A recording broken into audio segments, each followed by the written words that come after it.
Newsflash is brought to you by Franco Trading Enterprise. Still, fun papa fee.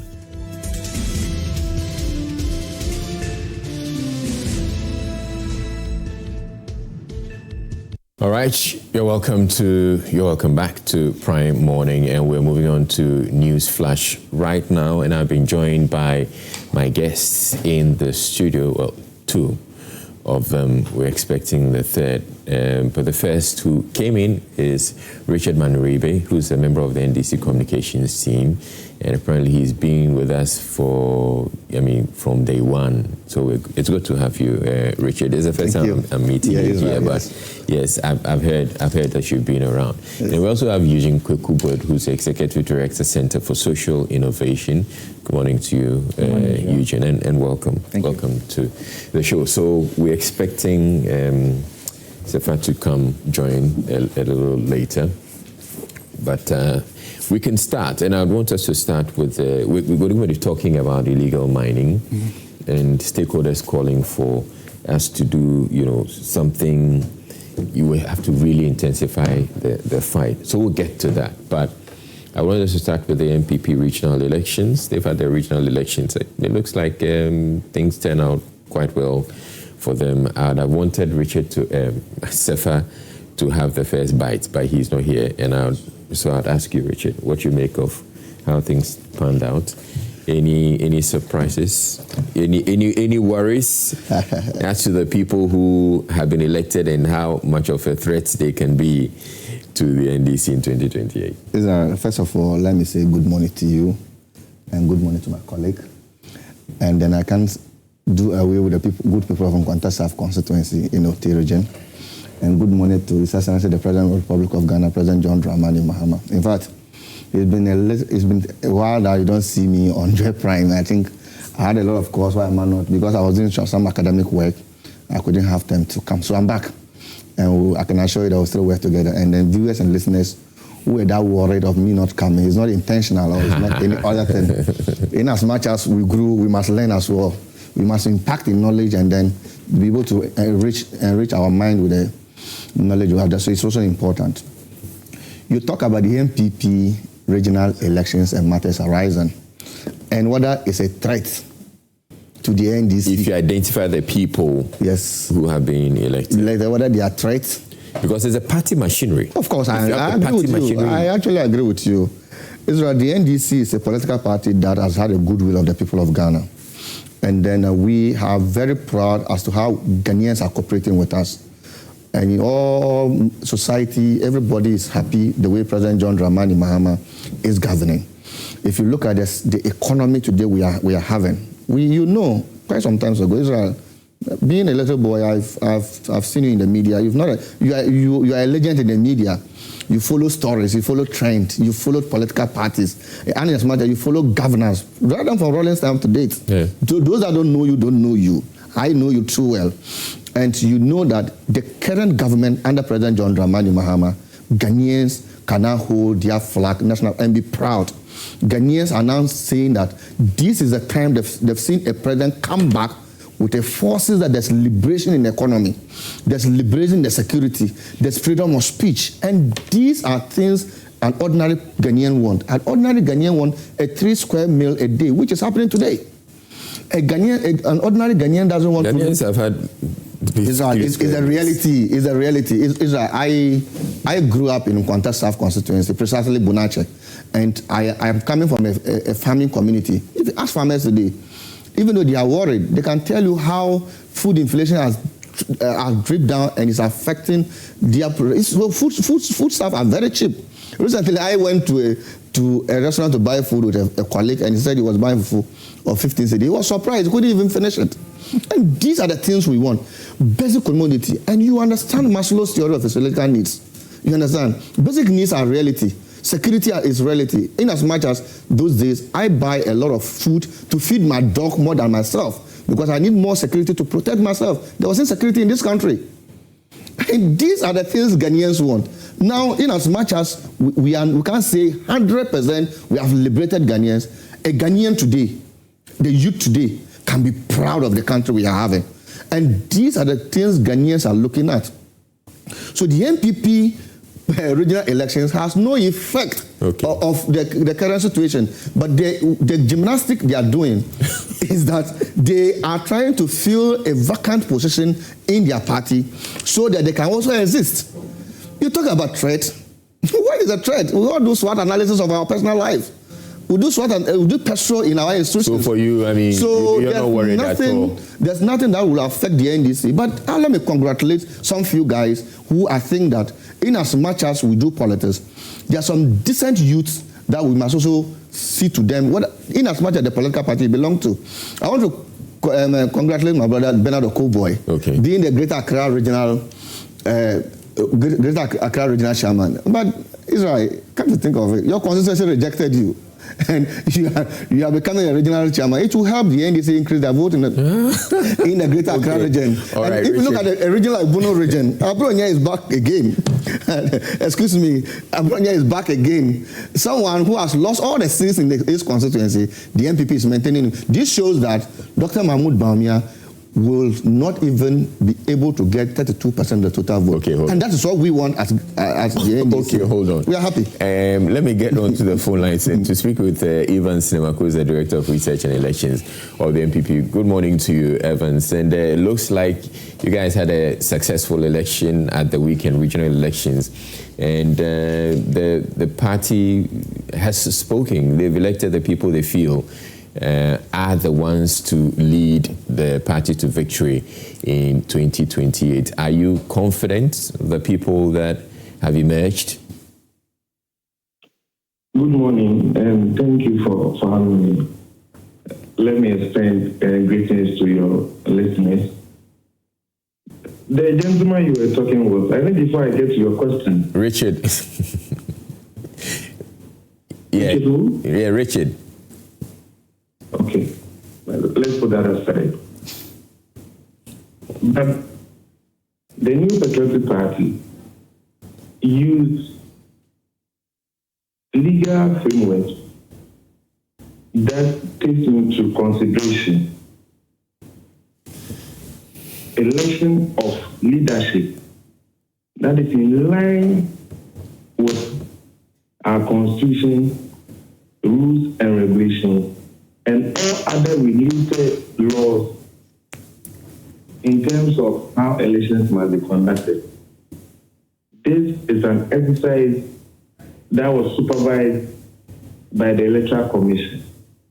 We involved the Ghana Police Service, and what we saw on Saturday and Sunday is a product of consultation among stakeholders. And so the party delegates have spoken.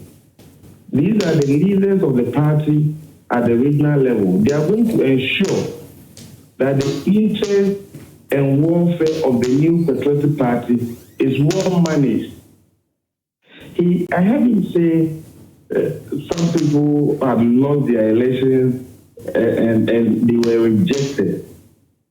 Our current president, the sitting president, in 2012 and 2016, when he was the sitting president, the good people of Ghana rejected him. Today, as we speak, he is back as the president. Political discussion and assessment is not straitjacket. He says we are exhibiting gymnastics, and you allow him. I think for us as New Patriotic Party, you now have leadership at the regional level to take the affairs of the party for the next 4 years. The objective is clear. We have a presidential candidate in the person of Dr. Mahmoud Bawumia. And I can assure you, by the time we get to 2028 presidential elections, the good people of Ghana are going to give him the mandate to become the president. All right. So he says they conduct SWOT analysis. What you may have done today may not be applicable in 2 weeks. They should probably present themselves. We've all been there before. We're in government. And so for us, it's not strange. But no two elections are the same. I think their fear now lies with the manner with which we have successfully conducted this exercise, which has demonstrated the democratic tendencies of the new patriotic party. And so for us, we want to congratulate the party, rank and file, the delegates, the contestants for their boldness, and thank the Ghana Police Service and the Electoral Commission, and you, the media, because in all the centers, the media gave us full coverage, and your people reported on all incidents, and so we are happy, and we will continue to engage and get the best, and we are hoping that with the Lord in our boat, come December 2020, victory will be that of the new patriotic party. All right. Thank you very much, Evans. Evans Simako is Director of Research and Elections at the New Patriotic Party. And thank you for joining us to give us your quick thoughts on it. Now, we've also been joined by Prince Ofosu Sefah, who is the former CEO of GIFEC. Good morning to you, Israel. Prince. Morning good to have you. The crew here, the team. Yeah. So Richard has had his stake already. I wanted you to start the conversation because we decided to delve into or bring up the issue of the NPP Regional Elections. Right. I'll wrap up, but I will respectfully. Yeah. Yes. Obey. I mean, I will respectfully obey your instructions. You talked about gymnastics, and Evans wasn't too excited about that. Yes, of course. I think you give me an opportunity to explain that. Okay. Yes. Sir. But yeah, Prince. Right. Rather, unfortunately, I couldn't hear what our main man on elections had to say, but just from my own perspective. just to sum it up. Thank you. When Richard spoke, he suggested that they've had their elections. Some of them lost. Some people. So he talked about Okoboy, for instance. Okoboy won. Yeah. But he's saying, well, his constituents rejected. I congratulated him. He congratulated him. But he said, but essentially you're trying to say your constituency rejected you. So what will you do in the region? Yes. But then Evans said, you take a look at President John Mahama. At some in point, fact, that's the first thing I swear to God, that's the first thing that came to mind. At some point, he had also been rejected by Ghanaians, but he came back and he won. He's president again. Yeah. And so he makes a point that 2 weeks election, there's a lot that can change in 2 weeks. Right. And so whatever has happened in the past, and no election is the same. No two. So that's the point he was making. No, I think that's a great point. Was it Abraham Lincoln that couldn't win statewide elections and went on to be not just the president of the United States, but on Mount Rushmore, one of the greatest ever presidents in their history. So I don't think that. I think that's my brother is just trying to find something to say, nitpicking. Are you confident about the people who have been elected? I'm extremely confident. The party is renewing itself excellently. The caliber of people that have been elected, I think most of them very optimal age in the prime of their careers in politics and business. A lot of them accomplished businessmen who also have the versatility of also being politicians. So great combination of skill in terms of accomplishment in business, industry, and also in politics. Take Kuka, for example. He's been chairman before, and then he ran unsuccessfully previously. And then he's also been very successful in business, okay? And then now he's been elected. Great renewal. It's a change over there in terms of we tried a different approach, and people feel like it's a time for renewal and change is good, So I'm excited. One of the key things I like to add to enrich the conversation, okay, is. We had this I call it top-bottom-up approach. A lot of people call it top-down approach. It's not top-down. I've always maintained, because I know the system. I lived it in North America. That's the norm. Okay. All right? It's the top, bottom, up. So what they do is you elect your top leader who defines the era. Okay? So let's say for the Republicans, they decide that they want an era of Donald Trump and his style and his perspective, okay, and his approach. So you make that decision first, because that is the ultimate in terms of how the party sees the world or sees the country at the time. Okay. Once that decision is made, then they go through their party executive party structure to support the leader and the perspective. Okay. That's how it's done in North America. It's done in Germany. I've studied these things. The politics of North America is different from the politics of Ghana.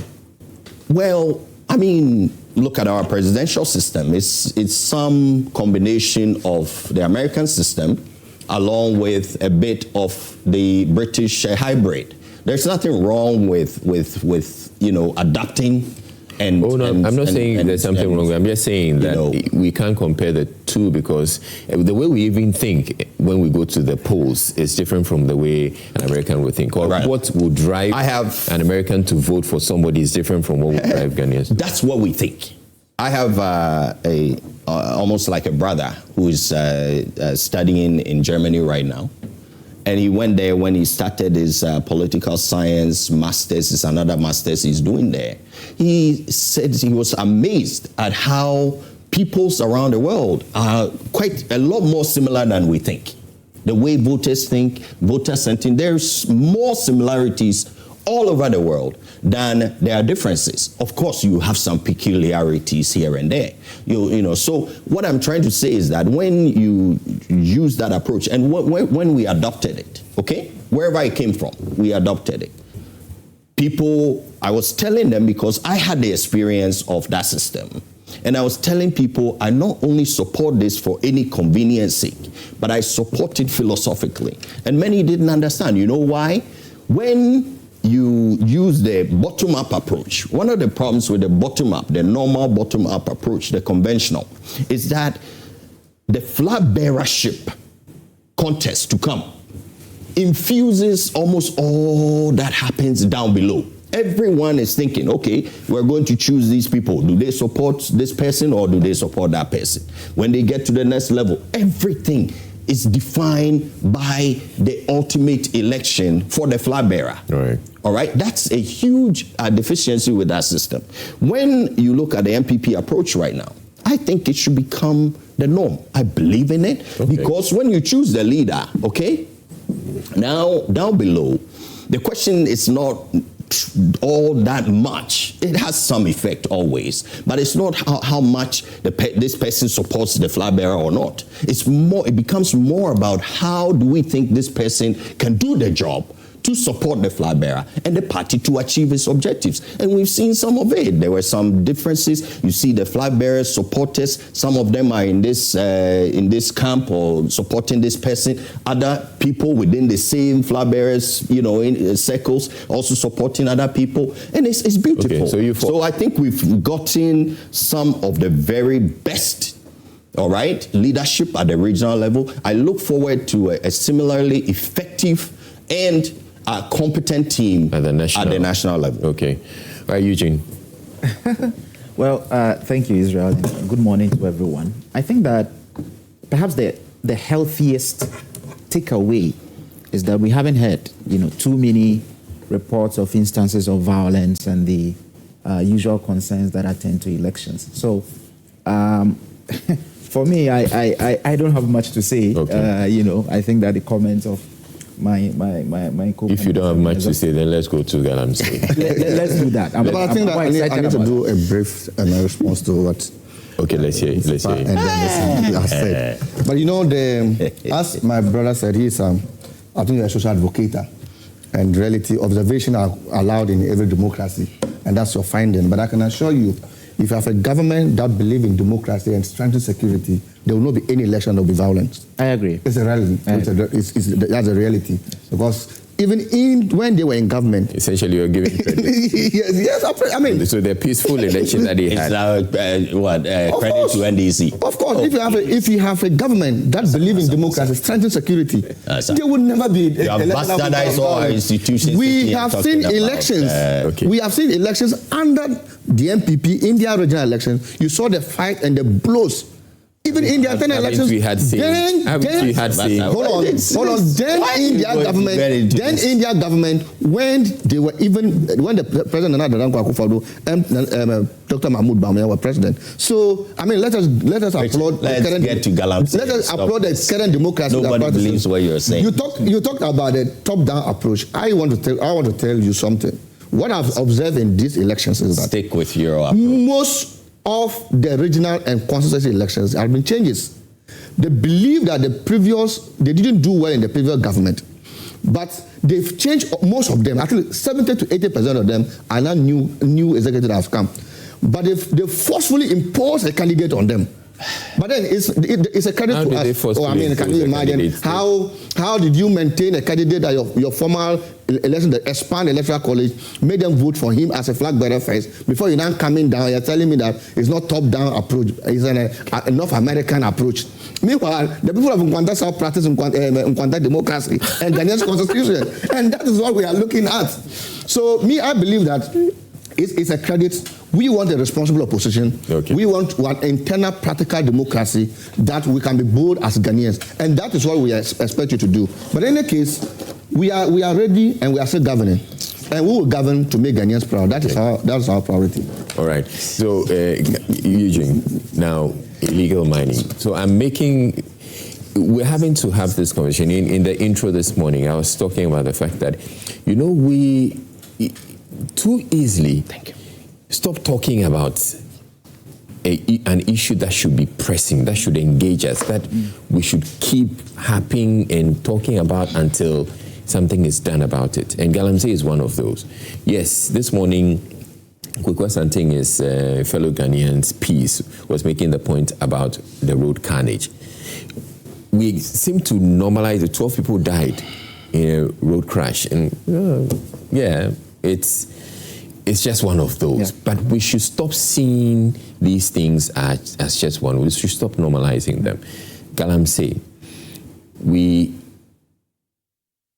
seem to say, we're heard saying that we're fighting Galamsey. But are we really fighting Galamsey? And are we seeing the results? Well, first of all, I think your first point is brilliantly spot on. There is a certain degree to which the public interest, the public consciousness, and for that matter, the attention that we bring to bear on all issues in general tend to be, short-sighted.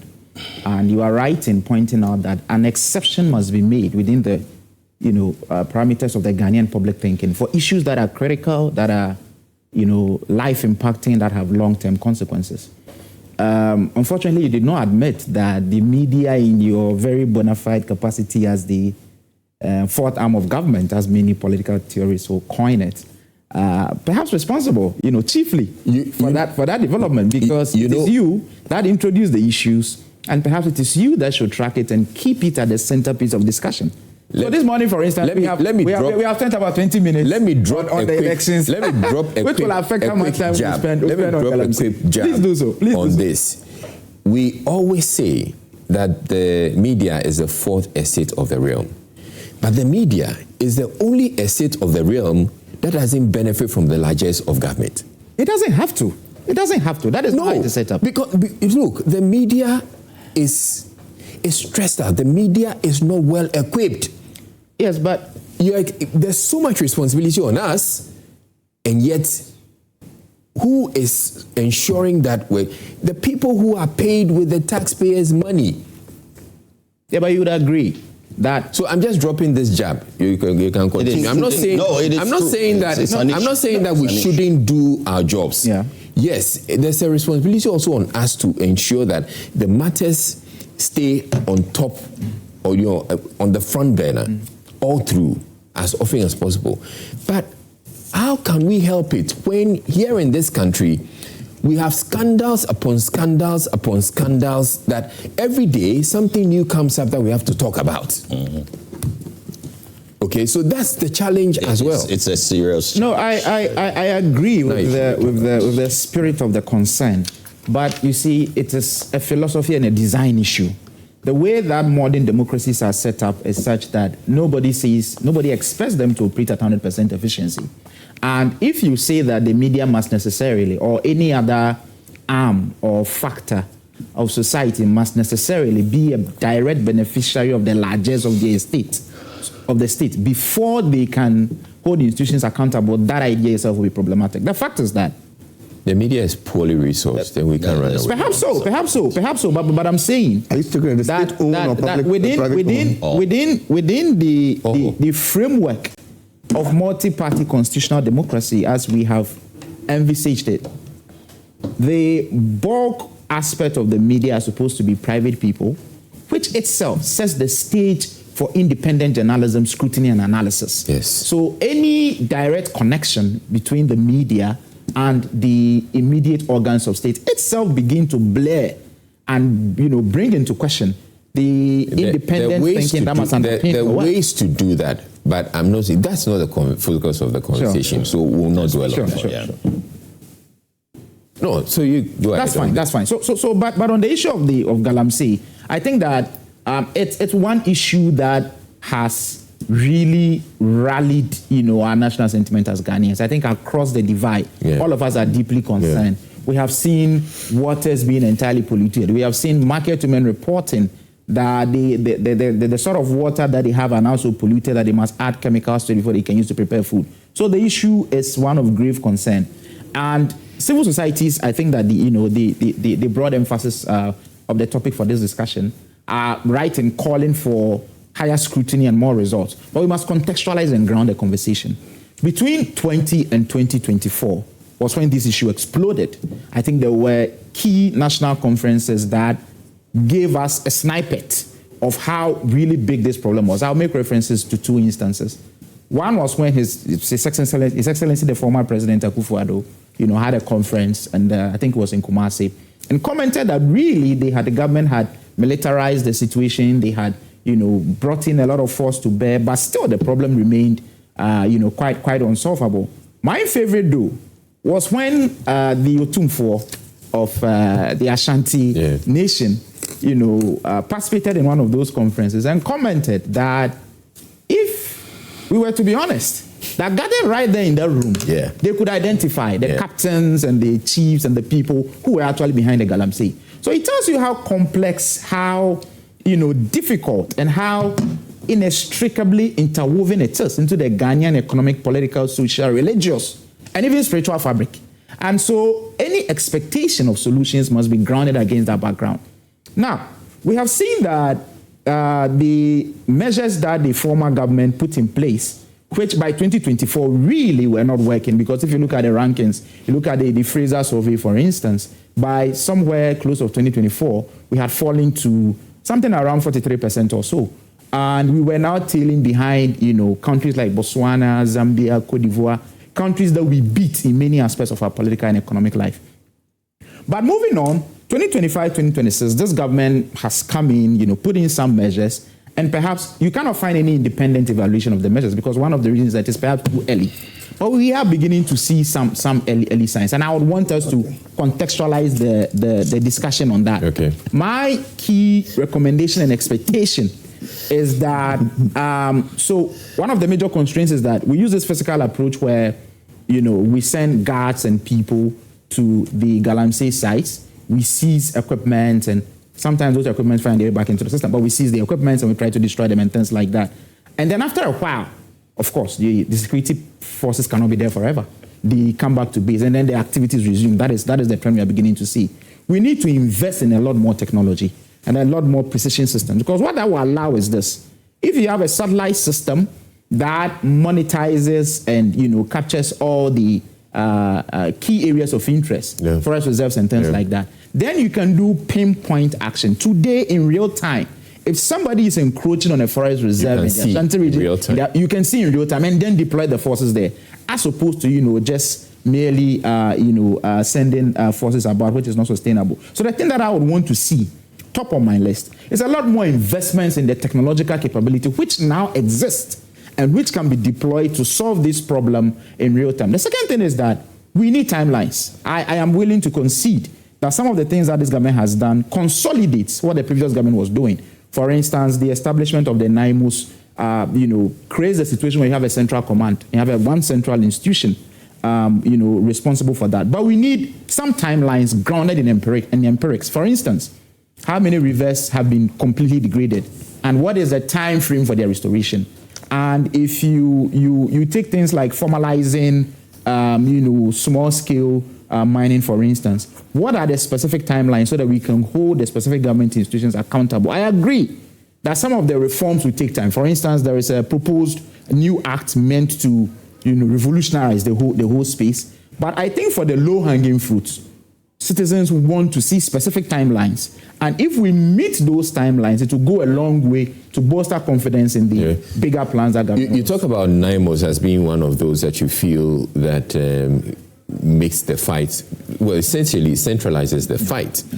But then I also want to look at it from another perspective, that the fact that we have one central command, doesn't it also make it possible or mean that if somebody wants to leak information, it becomes much easier? So there's a central command and they're moving to a particular place.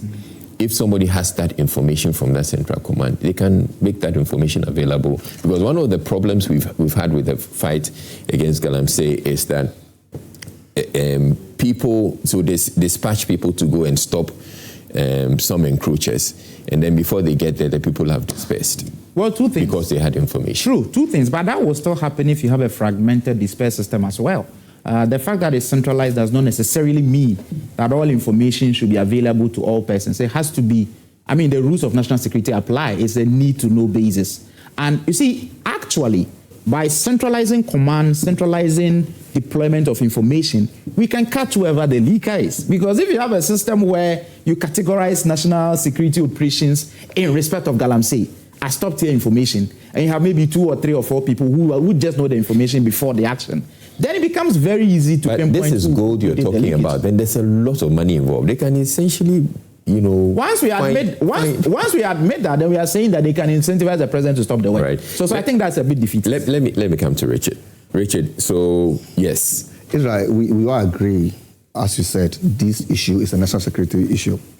I've always said that people always think that the illegal mining side is only about the water, the lands, and what have you.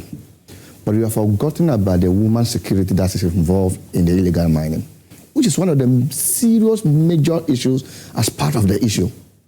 I don't know whether you have observed the illegal mining areas. If you look at the area, all schools are closed down. No educational activities is going on there. Go and check the child prostitution in that area. It's so terrible. I think people have not paid attention to that. The child prostitution, the HIV rate, drug abuse, and what have you at that area is another major issue we should tackle. But I have realized the stakeholders has urged government to intensify the fight against Galamsey. Who are the stakeholders? The stakeholders are traditional leaders, are they not? The environmental groups, are they not? We are talking about mining groups, civil society, religious leaders, security agencies, mining, and the farmers in the community. They are all people in the mining community. They are also involved in the mining community there. What's the rule? It's a collective responsibility. If you don't collaborate and leave this fight for only politicians, it will never work. At wherever mining community or illegal mining, there's chief there, is a religious leader. There's a pastor there. There's a farmer there. There's even, in fact, there are large-scale mining and small-scale mining that are legal there. We must all come together to fight this. But where you find the people being complicit, but then the law has to deal with them. So that is the question. They have proposed some measures that they want government to do, which I am very happy. As my brother rightly said, fighting this illegal canker, these insecurity issues, is not just a one-day wonder. We've agreed there are challenges. Previous government has failed. The current government has put major measures to be able to fight illegal mining. But we need collaboration. We need cooperation. We need information to be able to execute this. There was a time people proposed shoot to kill. You understand? There was a time people proposed drones flying in the air. But all this couldn't work. We must upgrade the failure of someone to be able to make success, which you agree with me. What are they proposing? They are saying we should intensify enforcement against illegal miners and financiers, which you know, today, the current government under President Mahama, we are doing exactly that. We are prosecuting financiers of illegal mining. Some financiers of illegal mining. I can tell you, we have. So there are other financiers. We have over 20 to 50 new financiers. We are over 20 to 50 financiers that we are prosecuting, even under our government. When it was just a mere allegation of some of our national executive involved in Galamsey, they have initiated investigation, and investigation is still ongoing, which the national organizer... Those investigations take quite a while. Which the national organizer says, look, I am ready, bring out the investigation, which shows that there's transparency in that. So why haven't they brought that one? That one is up to the security agencies, the investigation body to come out. Because investigation, listen, allegations, when they have like allegation with you, before you get an empirical evidence, you do a lot of investigative journalism. You don't just come out like that. You understand the implication to it, which we will leave it for the Yoko and other investigation bodies to come out with it. It seems to be taking forever. Then people feel that nothing is happening. They are proposing that we should protect the major river bodies and forests. You can recall we've repealed the LI for allowing miners to enter into the forest, and we have done that, which is making that now anybody that enter into forest reserve area in illegal mining is liable to prosecution. You know, under the NPP, they've amended the act and said it's from 15 to 25 years, which some of them are serving today and they're crying. We are doing that. They said we should stop using the excavators. It's like, this is one thing you should know. Today, go to Ministry of Lands and Ministry of Transport under Honorable Dimpe, the minister. It is very, very, very difficult to just go to the port, clear an excavator, and send it back to the forest. Because of the tracking system. Because of the tracking system. And you must be, before your excavator comes from the port, if you are a miner, you must come with proper documentation to prove that you are mining, and this is your mining permit, this is your site plan, this is everything. Even with that, the Minerals Commission have a tracking room today. Before DVLA will license your excavator, they put a tracking system on the excavator. Then the Minerals Commission is sitting there in their monitoring room, monitoring. So if the excavator veer up there, NIMOS comes in to pick up the excavator, which we are doing. Today, I can go to the port, go to Burma camp, or the military camp, see the number of excavators that have been seized and packed there. You can't just go and pick your excavator today to go to the forest. That has made the reduction of the illegal mining. I'm not saying that it has stopped automatically, which process we are doing process, but these are the measures we are saying we are doing. They also propose that we should prosecute the involved illegal mining, which you know, today the campaigns of the kingpin, some of them are serving over 20 years jail time today. Some of them are serving 20 years jail time. How about the other kingpins? If prosecutions takes time, it's not a speedy trial. Those that there are a lot of cases in court now we are prosecuting. How many kingpins are being prosecuted? Oh, a lot of them. I can give you. I'll check the list from the Attorney General and give it to you. Maybe Monday I'll still be here. And Wontumi is serving jail today because he's found guilty and there was empirical evidence that he's involved in illegal mining and he's been jailed. Those are the things they are proposing. What are they saying? We also strengthen the involvement of mining concessions. You know, today we've decentralized the mining concession to the community now. It's not like today that people sit in Mineral Commission just issue the mining licenses to miners to go to the mining site and start mining. We are saying that any mining concession that is given to anyone, is the place has a district assembly, has a region. We set up a committee to make sure they do proper diligence before concessions will be given to you. They also say we should provide alternative livelihoods, which you know, reclamation, that today the cabinet has approved a budget that all the illegal mining will go and do reclamation with a livelihood alternative livelihood empowerment program. We start the process, and that's what we are doing. So we can go on and on and on. And say we should strengthen security. Today, 9 months and the Forestry Commission is doing everything possible to make sure that we catch up with every illegal miner. So these are the things they are proposing. But I also want to urge them as stakeholders, the traditional leaders who are the chiefs. These people come from China, they come from India, they come from Ghana, they come from Togo, Cote d'Ivoire. They come to your district, your traditional area. And your people are there before they enter the forest. They didn't know the forest. I am from Nkwanta, precisely, maybe I'm from Bonacho or somewhere. I will never know where, if I go to Bofodru in Ashanti region, I don't know where the gold is. It is the youth, the people in that community that direct me that this is where the gold is. So it's the responsibility of the chief to also make sure he plays a role in this case. Pastors are there. You pray every day. And these people, most of the church members come to give you bigger tithes, pay more of an offering. You give them the front seat, which you know them in your community that these are the things they are involved in. It is a role of you. The farmers that are also the stakeholders. I have my farm. Why do I give up my cocoa, give up my yam farm, my cassava farm, for a foreigner to come and destroy my land and my forest? Because and then, profit. And then you run back to the presidency or run back to the politician. But they need money. To do this. So at the end of the day, yes, we know that all these we have all these challenges. So these are the challenges. But my issue is, yes, somebody has to take action and deal with it. So that is what the government is doing now. That's what the government. So if you find that there's some chief that's complicit, so there's some DC that's complicit. I told you that over 20 to 50 illegal miners are being prosecuted. Unfortunately, the illegal miners that we tend to prosecute are those who are on the ground. We are talking about the financiers, the kingpins. That's why some of them are serving in jail now. 8 years under the Nana Danko Akufo-Addo Bawumia government. A party, regional executive of a political party like NPP. The Minister of Lands and Natural Resources came to tell Ghanaians that, hey, the gentleman is involved in illegal mining. The president mounted a pulpit and told Ghanaians that that's a lie. Today, he's serving jail. Prince. So these are the things we should do to sensitize the system. So, Prince, I think that you talk to your party people. We shouldn't politicize this.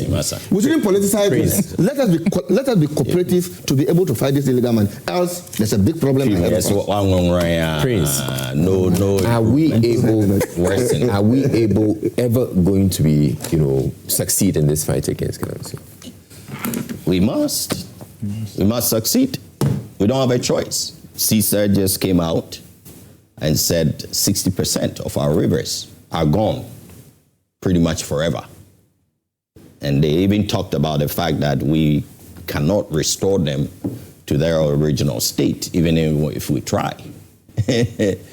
So at this rate, where are we going to be by the time this government is done in 2029? No.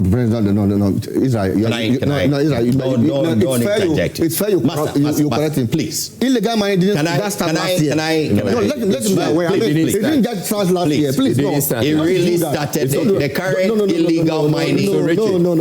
Bad illegal mining standard started under President Mahama. So please, don't even. Leave that to me. But Prince, it's true. Please, illegal mining didn't start. You better not interject. Don't do politics. Don't try. Yeah, I'm a very good friend. You agree? Let's get the job done.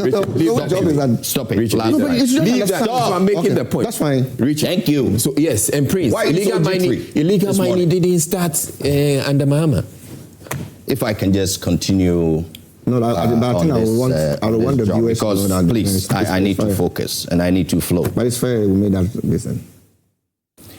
So CISE, as I said 60% of our water bodies are gone. The pollution didn't start last year under Mahama. Again, as I said, I am just wanting to flow. This is the current report. You said, would this ever end? And I'm saying it must end.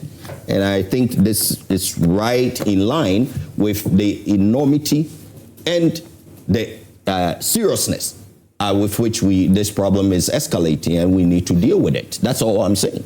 We also look at the IMF report, 2025 report that just recently came out. Sent it to your producers. They can project it. And small-scale mining has never been higher than it was in 2025, contrary to what my brother here is talking about. We talk about our water turbidity. Last year, it was worsening in 2025.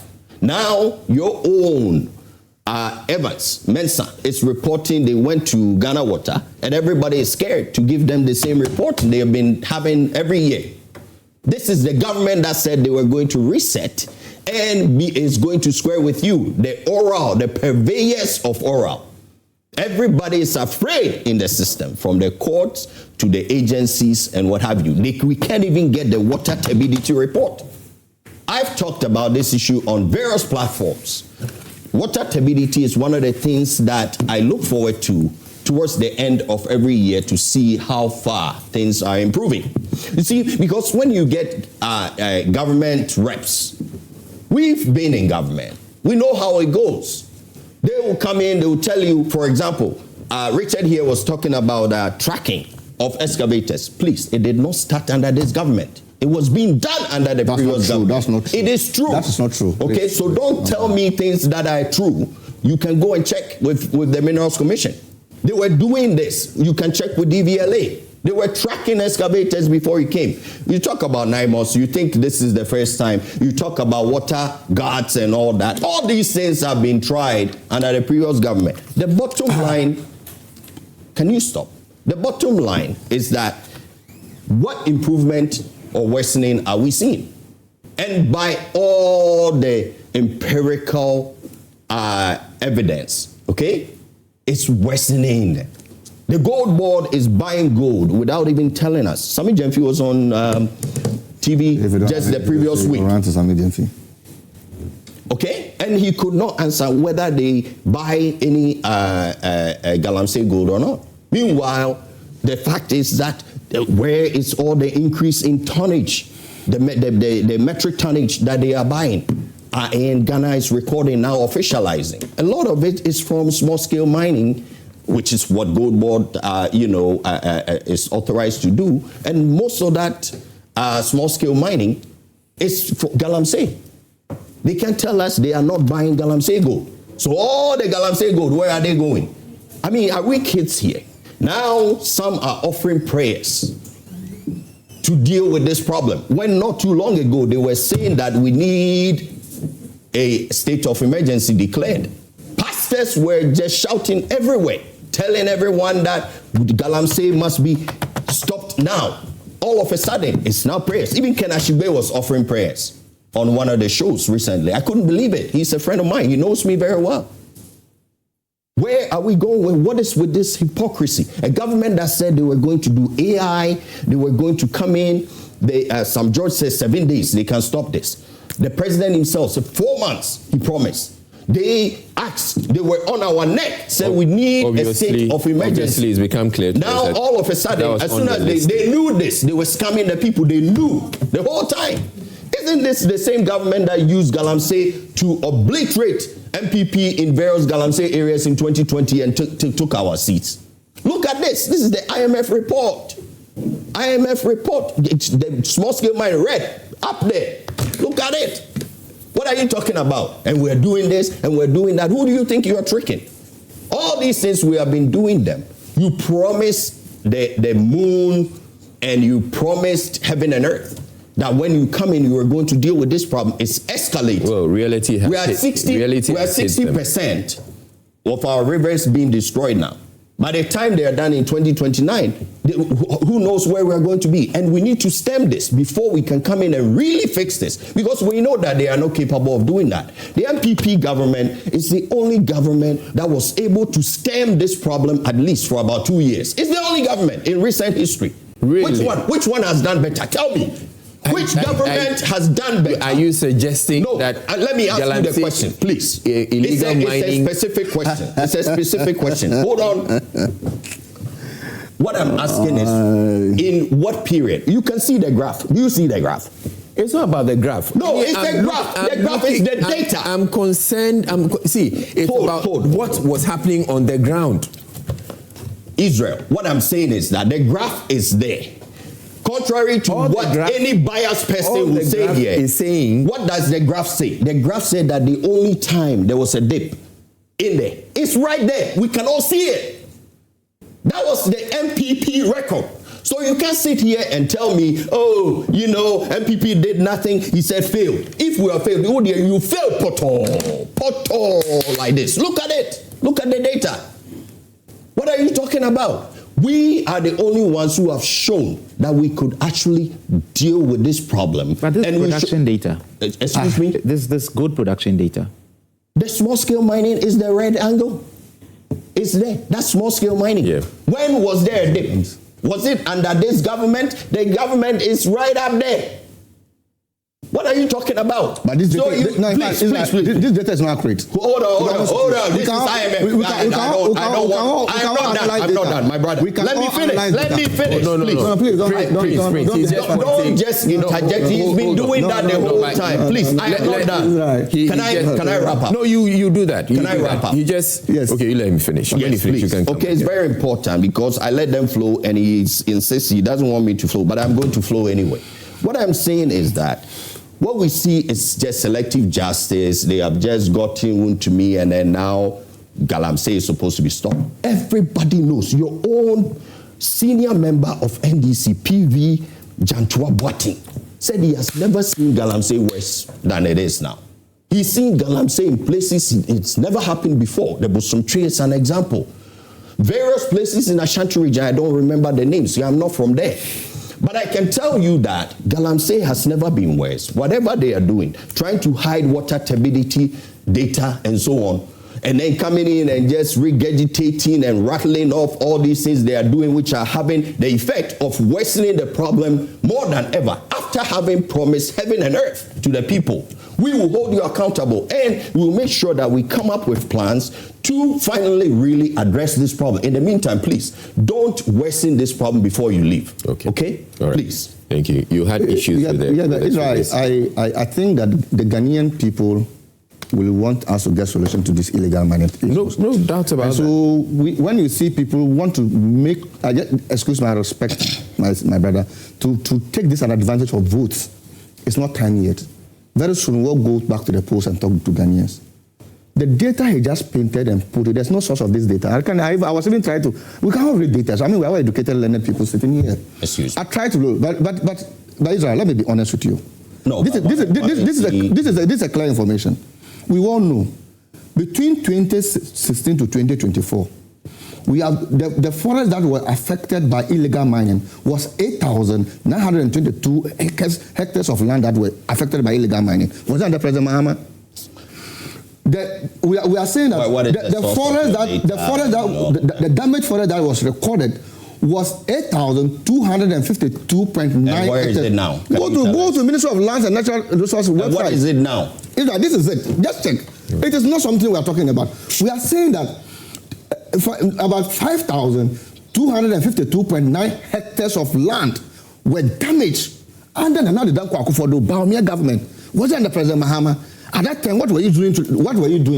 So if you have solution, look, about 45 forest reserves were completely damaged. We are restoring them today. 45. And I can tell you that about 12, all these forests that were damaged, it's about 12,500 of FIFA standard of football field. Under your watch, one forest reserve, like a forest reserve by wildlife, was invaded by Wuntumi and Co. Under your leadership, it was invaded, collapsed it. It's not even there. Collapsed it totally. Anything right. And so, if there's a problem, and the government has put measures, making sure the excavator doesn't go back to the field, go back to the forest reserve to be destroyed. Make sure the 9 months is trending. The blue guys are working. All these things are put in place in the measures. All of that then is results. Of course, I agree with you. And I told you here that fighting of this illegal money is not 9 days order. You came to destroy. Except when you say it's not a 9-day wonder, yes, they'll refer you to what you said. Of course, we said that because the president was advocating for illegal mining. Just while the minister was telling them that, look, you are doing illegal mining. Stop, party officials, stop. The president was saying, no, this is not illegal mining. Go back to Akunta mining. Go back and mine. And Ghanaians have died through this. A lot of people have lost their lives. And the President John Dramani Mahama has come with the Lands and Natural Resources, the Minerals Commission, the Minister of Lands and Natural Resources, the Minerals Commission, trying to fight this. You sit here, paint the World Bank graft. I think this was not. It was not even. There was no source. The IMF report. The IMF report. We are not saying that. Nobody is telling that we are not buying gold for small-scale miners. So you don't put a small-scale miners data as illegal mining. That's so misleading. This is an inaccurate data. The data you saw there, we have large-scale miners and small-scale miners. Are small-scale miners illegal miners? Don't you have small-scale miners? You sit here and then put a data there to deceive over a million Ghanaians. The tendency is that if we have lots of small-scale miners, then a lot of it too also. We agree, but you shouldn't just come and put out a data and tell us that these were illegal miners. Yeah. That's so misleading. Let me take some. I also gave water ability. That's not misleading. Talk about water ability. Okay, don't be judging. Israel, you and I, no, Israel, you and I, no, Israel, you and I as media practitioners, we agree that misinformation is more than HIV/AIDS. It's very dangerous. If you bring somebody to come and sit there and put in a data of a small-scale miners and tell Ghanaians that this is illegal miners, Galamsey, maybe he didn't put in the data. We put up the data. Of course, but you must filter that content, please. It's so serious. You must filter that content before you put it for the consumers. I will do that. It's so dangerous. It's very dangerous. It's very dangerous. That's so misleading. Is it false information? Let's take some comments that are coming on WhatsApp. Let's go to WhatsApp and take some of read some of the comments that you have sent in. So this one says, "Good morning to Israel and your panelists. Respectfully, I want to suggest that we stop politicizing our attempts to stop Galamsey. With or without illegal mining, Ghana will deal in gold. Please don't make it appear as though it says Galamsey that is enhancing Ghana's gold business." This is David Bobby from Mankasim saying that. And let's go to Peso, who says, what is wrong if GM declares state of emergency? Now Galamsey it's everywhere and a health risk. Health is in risk. Please, let's save lives, forests, and our water bodies. And then Hadi from Pig Farm says, "Good morning, Israel.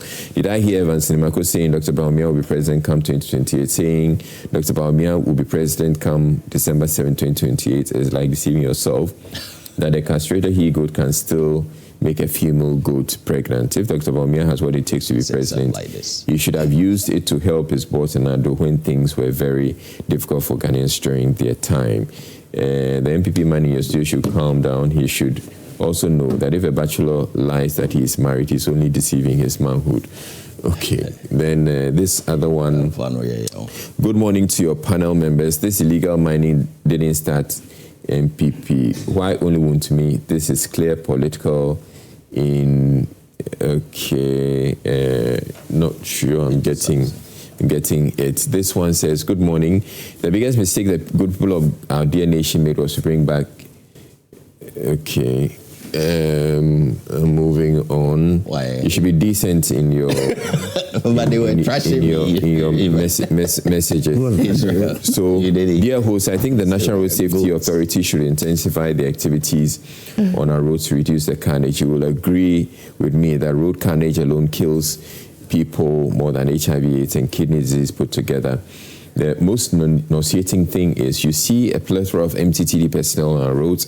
After collecting their 5 CDs, they don't care what happens. So I think the MTTD personnel should be removed from the roads to go and fight armed robbery. Good morning, Charles. I'm a champong. And this one says, "Good morning, Galamsey is rampant in Esium in the eastern region." And let me see which other comments we have. So we have this one. says from Gastiman Brekum, congratulations to Abronye Mr. Emmanuel Akwa, the newly elected Western Region Communications Director. Israel, election victory is not a license to ignore angry and suffering Ghanaians. The CD may be appreciated on paper, but ordinary Ghanaians, ordinary people still face rising fares, utility bills and food prices. Galamsey is destroying our waters. Yet government communicators keep celebrating progress. What kind of economics is this? And when did prayers become a national Galamsey policy? We need accountability and action, not propaganda and excuses. This one says, well, in Israel, I'm surprised why NDC doesn't mind their own business, but rather jubilate over problems emanating from their rivals NPP.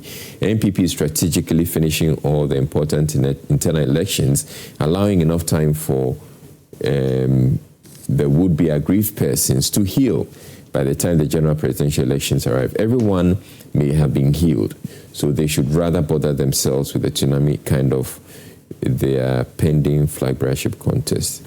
That's Weissman from Mankasim. Okay, and I'm coming to you, Eugene. The two have had their take. What's your take on all of what yes, so first of all, I want to make one thing very clear. Yeah. Galamsey has very deep historical roots, pre-colonial, colonial, and so on. And any attempt to stem it was obviously going to be difficult. Yeah. That's the first point. The second point is that you would recall that, for instance, I've already made reference to the very insightful comment that the Otumfor passed during that conference. Yeah. Yeah. You would recall that back in the days when Anas used to put out stuff, he did a particular piece on Galamsey, and we saw somebody walk up to someone who was presented as, I think, a district police officer or something like that, and he admits to him that if you come here to talk to me about Galamsey, I have to arrest you. And then he still goes ahead to take the money. It is not necessarily just a reflection of the Ghanaian political elite. It cuts across the entire fabric of the Ghanaian society. It is one issue that exposes the decadence, the lack of ethics, and the corruption that has been lying at the underbelly of the Ghanaian society for some time now. So that reinforces the idea that any attempt to deal with it was always going to be difficult. To compound that is the fact that Ghana is still a fragile state. And anytime you have a fragile state, whenever it comes into direct conflict with a major issue, the state begins to waver. A good example was when in Nigeria, you had insurgents, take away 200 girls. And the government just couldn't do anything. So I want us to contextualize that issue a little bit. This is not one of those issues where you go out and then, do one or two things and it goes away. It's a difficult issue. And we would expect a lot of political responsibility and maturity from all political parties who are at the forefront of the discussion to simply reduce it to, a chess game where, each party wants to take a grab for political and election purposes is simply responsible, and all of us must decry that. But moving on, we would also expect a lot more from civil society. You see, a lot of the things that this government is doing actually consolidates some of the things that the previous government was doing and formalizes them. Oh, yes, but that's the fact. If you take the tracking system, for instance, it's true that the data suggests there are media reports that show that the previous government did start some aspects, but we must admit that this government is formalizing it and making it a lot more difficult to bring in devices or operationalize them. We are putting actual trackers on them and so on. And for me, that is healthy. But there's something we need to do because of how central, how critical, and how long impactful this issue is. We need incredible levels of transparency. So, for example, we need the data to be published on everybody that attains, a license to mine. We need the data to be published on all the equipment that are brought in and that are being tracked. It should be possible in your capacity as a journalist to go on a portal and see how many devices we have, where they are being moved to, who is operating them. Yeah. And if you see anything fishy, you raise the alarm. So we need incredible levels of transparency. The third thing is that civil society will have to evaluate these interventions, the tracking of devices, the establishment of water body gas, the creation of specialized courts, which the president has spoken about, which is really critical. Because what we want to do with that system is to have courts that are really going to focus on the financial implications of Galamsey. You know that in this country, there are laws that require you to dictate when you are paying monies beyond a certain level into your bank account. You must fill a form and tell us where that money is coming from, where it's going. We don't operationalize these things. But why? These people that are destroying our waters and killing our people and killing our children, they are making the money and paying it into Ghanaian banks. So that level of complicity must also be exposed. And hopefully, we'll be able to do that when we operationalize these specialized ones. But I'm saying that all of us as partakers, as stakeholders, as interested people, as Ghanaians, must contextualize the discussion within that scientific empirical framework. What is working? What is not working? Yeah. Has NIMOS had any impact? If not, let us scrap it. If we just go on the banker and then, just make a lot of noise, we will not be making progress. The final thing that I wanted to draw your attention to is that I think that what is at the heart of the solution is that, you see, as I said, Galamsey has deep historical roots. And for a whole lot of our people, just as farming, Galamsey is a form and a source of subsistence. Now, we need to begin to design shared value systems where the communities themselves have ownership and are getting schools and resources, and the chiefs are benefiting from it. That way, we will not have a situation where the chiefs and the local leaders themselves are protecting the people that are doing the Galamsey because they are paying them and they are seeing direct benefits from that. The final thing to wrap up with this, Israel, is that we cannot underestimate and underscore the need for full-scale transparency. None of these will matter because, you see, the Ghanaian people are running out of patience. So it will not matter even if this government does the most brilliant of things. We need full-scale transparency. Ghanaians must be able to see the measurable impact of these things so that we cannot advocate for changes to be made. Otherwise, we will lose the political patience, and that will make things happen. The way I'd want us to end is, I want to ask both of you, Prince and Richard, that can we, looking at the comments, everybody agrees that all Ghanaians would want to see an end to Galamsey. Can we agree that the two parties can come together and say, look, let's have a sit down and come up with a bipartisan approach to fighting Galamsey, so that you bring your ideas, they bring their ideas, and then together you do something for Ghanaians? Yeah, I get you. Sometime in 2024, when this Galamsey issue was being so overly politicized by clergy, by all kinds of people who were fake neutrals, as it turned out, I wrote an article. It's on Ghana Web, and you can search for my name. It's, Prince Sefah. You can search for Galamsey, and you find. Why was I in Canada? I'm asking. Are you the only one from Ghana? Please. So I was saying that in that article, okay, that there needed to be a coming together, because I saw how the NDC used Galamsey to take over so many seats from the NPP in 2020. And I realized that that became one of the things that really stepped on the NPP's unprecedented effort to really address this problem, 2017, 2018, 2019, most especially. That's the only time we saw real progress in that fight. And so I wrote that there was a need for all. That was the time that I think it was UTAG had gotten itself into this whole Galamsey fight. They even wanted to call a strike. And I wrote that it was very important. We don't politicize this. And we don't allow the politicization. It won't take us anywhere. So today it's just so rich to see everybody. Let's not politicize it. We see a lot of the double talk all over the media, where when, for example, we're talking about a scandal under NDC, they said that this is really bad for all of us. We should all be ashamed. When it's NDC, it should be all of us. When it's MPP, we say MPP is doing wrong.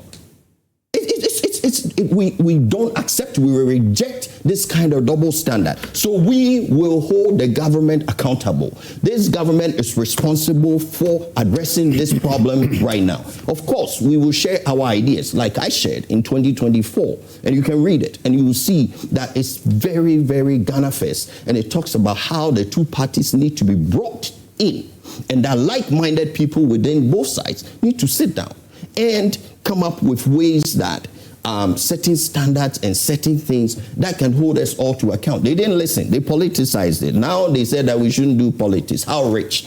And, finally, I also want to talk about a transparency point that Eugene made here. This government is the least transparent government we've had in the Fourth Republic. And they are being so not transparent to the point that now even water turbidity, you have very senior, respected journalists now complaining they cannot even get water turbidity data. This is one of the ways we can see when all the talk, and you are so good at storytelling, Okay, Gabi wrote that also online. Really, really powerful. He writes so well, Gabi. And he talked about how you're so good at storytelling. If we depend on your storytelling, we're dead. I'm telling you, because you guys tell great story. We want to see where the water turbidity is. That is what will tell us all those efforts which we had been doing. You said we were not doing. You said I was lying, and it's already been proven. We were doing the tracking. We're doing all those things. But what is the end result? Richard. And that's what we need to look at. So please don't say that I only brought IMF data. I also talked about water turbidity and gave other evidence to show that your efforts are only worsening the problem right now. That's what I did. Richard. But to be fair, water turbidity can take about, in some instances, 10 years to show results. So if we are to limit the conversation like that, it will be a bit problematic. If water turbidity is worsening, it will take 10 years for us to know that it's worsening? No, I'm saying that there are... Correct. Anyway, to correct. I didn't say correct. I said it was worsening. I didn't say correct. Israel, I have listened to my group. It's worsening. You say we want to correct. Sefah very well, and I agree that the NDC and President John Dramani Mahama, a government I speak for, has taken responsibility of fighting this Galamsey. It's a reality. It's our role. We promise Ghanaians that when we come to Ghana, when we come to power, we will be able to stop the illegal mining. That is a canker. We've taken this full responsibility on that. But I also want to urge him that any time we are prosecuting anybody involved in illegal mining, you shouldn't say it's political witch hunting. Prosecute your people. We must be collective. We must be plenty of them in fighting this illegal mining. Agree youth organizer. Have you been arrested? No, please stop it. We've agreed that illegal mining is a canker. So that is why government have taken full responsibility, taken steps in making sure that we stop the illegal mining thing. So we are not in there for vote. If they are in there for vote, we are in there to make sure that the Ghanaian have liberation. Our farm produce will be non-chemical, and our community will be clean, environment will be clean. Our forests will be protected for our future life. So our responsibility is not for vote. Our responsibility to make sure there's liberation in illegal mining. Everybody is concerned about this, even including himself. Okay. But he's allowed his government to destroy it. But we will make sure we manage this illegal mining situation, and Ghana will work under President Mahama when it comes to illegal mining. Okay, thank you. Thank you very much. So these have been my guests on News Flash this morning, and we've been talking Galamsey, Prince Ofosu Sefah, who's a former CEO of GIFEC, Richard Manuribe. Richard Manuribe is a member of the NDC Communications Team, and then Eugene Kwekubedu, who's the Executive Director of Center for Social Innovation. And News Flash is brought to you by Franco Trading Enterprise.